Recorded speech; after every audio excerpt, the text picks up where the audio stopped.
भजन में जब तक नियम नहीं होता तब तक भजन में आसक्ति नहीं होती। लोग प्रश्न करते रहते हैं कि हमारे भजन में मन नहीं लगता। आप नियम से भजन करें।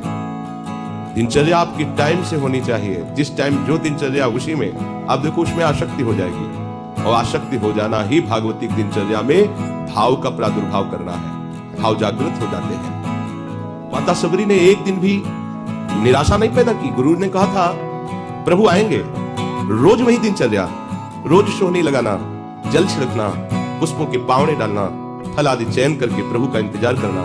रात हो गई, फिर प्रभु के चिंतन में, फिर प्रातः वही करना। कितने वर्षों तक कभी नियमावली में त्रुटि नहीं पड़ी। तो जो गुरु प्रदत्त नियम है, सबरी मां को विश्वास था गुरुदेव के वचन झूठे नहीं होते। उन्होंने कहा है कि प्रभु आएंगे तो आएंगे प्रभु। गुरुदेव ने जो हमें नियम दिया है, या हमने गुरुदेव के लिए जो नियम धारण किया है, वो ऐसे फिसड्डी नियम नहीं होने चाहिए। वर्षा हुई तो हम गए, सर्दी हुई तो गए, अनुकूल समय है तो हम आकर के हाजिरी बजा रहे। नहीं, हमारी यही साधना है, जो नियम है उसमें। यदि हमारे में चैतन्यता है, चलने की सामर्थ्य है, उपस्थित होंगे निश्चित।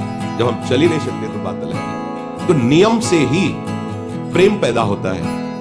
उपासक जब नियम से ऐसे चलता है तो उसके अंदर ये भाव प्रकट होने लगते हैं।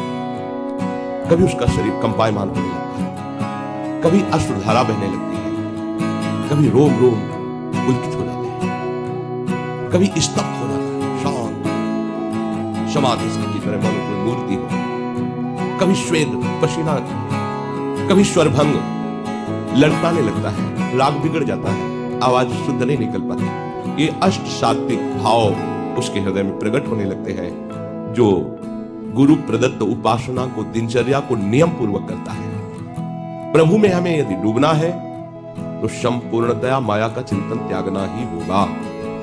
सांसारिक बातों से, सांसारिक पदवियों से, सांसारिक भोग सामग्रियों से आज तक किसी को सुख मिला है क्या? शांति मिली है क्या?